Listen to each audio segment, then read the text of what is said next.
it's Colin here. Welcome back to the channel, back with more rock and roll. Good to see you as always. Thanks for tuning in. So today we're going to look at the Byrds, and I've got two hacks for you today. The first one's totally free. It's to do with a little bit of music theory, not too strenuous, don't panic, but it's quite important if you want to get into that kind of 60s sort of Byrdsy, psychedelic kind of vibe. And the second one is a kind of hardware thing. It's just a 50p hack. You might not even cost you 50p. You might have one of these lying about in your house. Who knows? But anyway, I'm going to talk about the theory to begin with. So the Byrds were going around about the mid 60s. I've always been a fan since the 80s. Actually, I got this record. Terrible record in a way. I mean, in terms of the packaging and in terms of the way that they kind of put the songs together. It's just, I mean, the Byrds weren't actually that bad looking, but it kind of makes them look really terrible looking, the way they put this together. It's just awful, awful packaging. But later on I got some of their other albums. Once I was working and I got a bit of money, I was able to kind of fill in the gaps. But I got it because I loved the sound of the Byrds in the 60s. We always hear about Roger McGuinn's 12-string guitar playing, but we don't hear so much about David Crosby. And David Crosby was the other guitar player, and I think he was kind of forgotten about, and he's a little bit underrated. I always think he had a wee bit of a hard time. I know he was a multi-millionaire who had a yacht and everything like that, but he always seemed like he was having a bit of a hard time. He had drugs issues and stuff, but he was a big part of the Byrds' initial sound, and I want to talk a little bit about that. He was a guy who was really good at harmony. His singing voice, if you listen to any of his solo albums, absolutely amazing. And he worked with Crosby, Stills and Nash as well later on after the Byrds.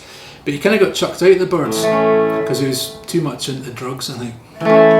So anyway, his guitar sound is actually a big part of the Byrds as well, which we don't hear too much about. And he used to play Gretsches. I've got a Gretsch today. This is a Gretsch Tennessean.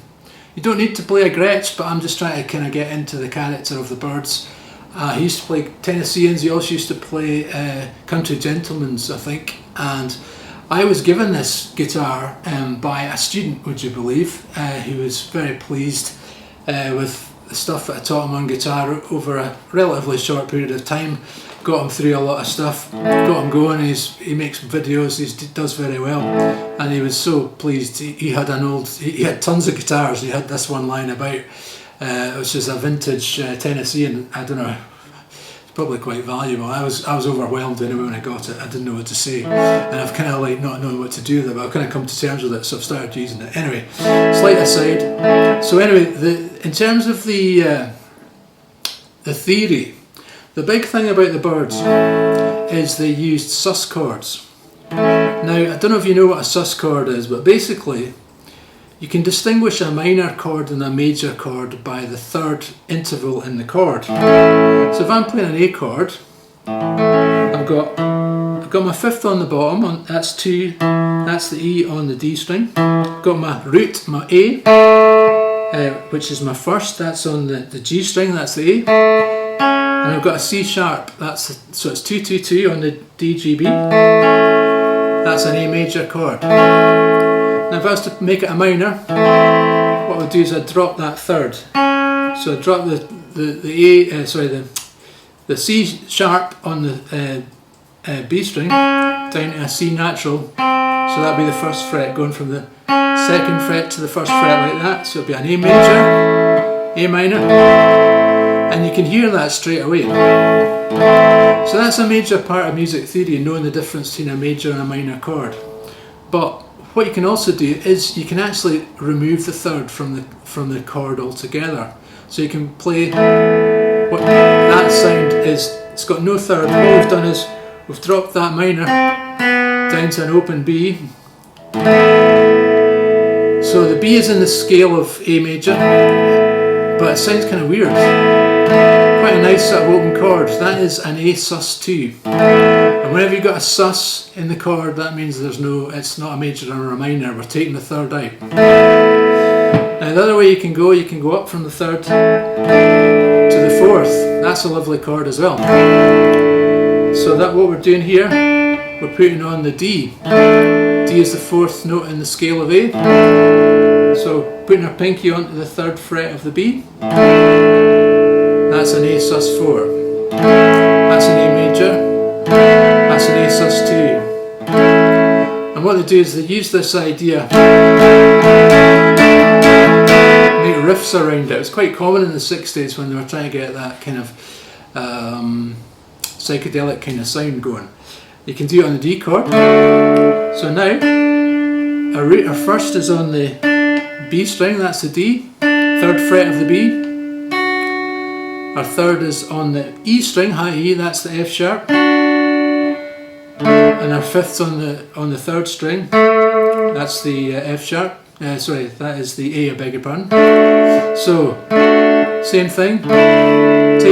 Take that finger off, try not to offend anyone, and you've got an open E. That is a D sus2. That's your D major. That's your D sus4. If you put your finger right up here, that's a sort of like a D5. So you may have noticed that every time you move the note in the chord, it gets a letter. So like there, that's a D7 because we've got the flat 7 in the chord. Anyway, that's a slight aside, just a little bit of music theory. So that's kind of, if you can get that into your sort of understanding of music, you can start to make little riffs around that, and that's kind of a big part of the Byrds sound at that time. They got more into country later on. Now I'm going to just show you a song, and then I'm going to show you the second hack, which is going to cost you 50p.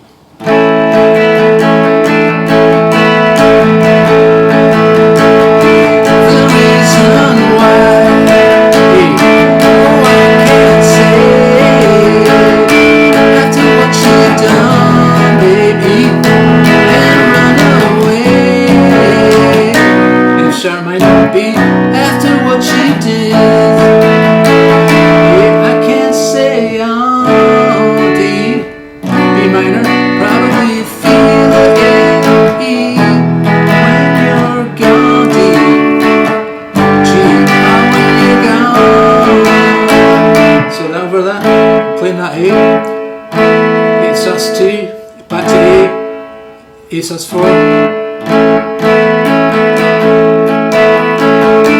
Well, I've got to say that it's not like before,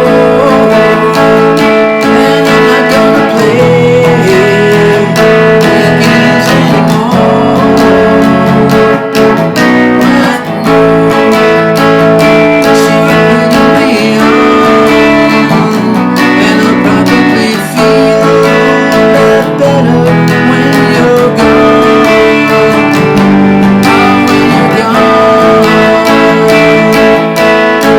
there we go, that is instant Byrds territory, and I'm not doing anything particularly complicated, but I think you'll have fun with that. So the other hack, so normally when you're playing guitar, electric guitar, you'll be using like a pick like this. It's a green pick, Dunlop pick. Any other brands are available. I'm not sponsored by Dunlop, would you believe, but usually it's quite a thick pick. This one's a .88, and that's kind of normal for soloing. But we're not going to use that today. What we're going to use a light pick. This is going to cost you about 50p. Can you hear the difference? Go back to the heavy pick. I hope you can hear that on the camera.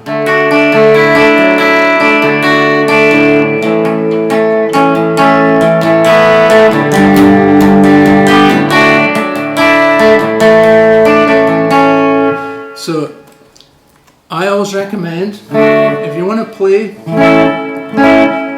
sort of 60s sounding kind of psychedelic rock and roll, use a lighter pick. Now I just kind of did this naturally because I started off playing acoustic guitar back in the 80s. I couldn't afford an electric guitar, but I got an acoustic guitar, and I just naturally had a lighter pick. And then I was interested in the Byrds, so I was playing a lot of Byrds music on the acoustic guitar, and it always sounded quite good. And I was always trying to do that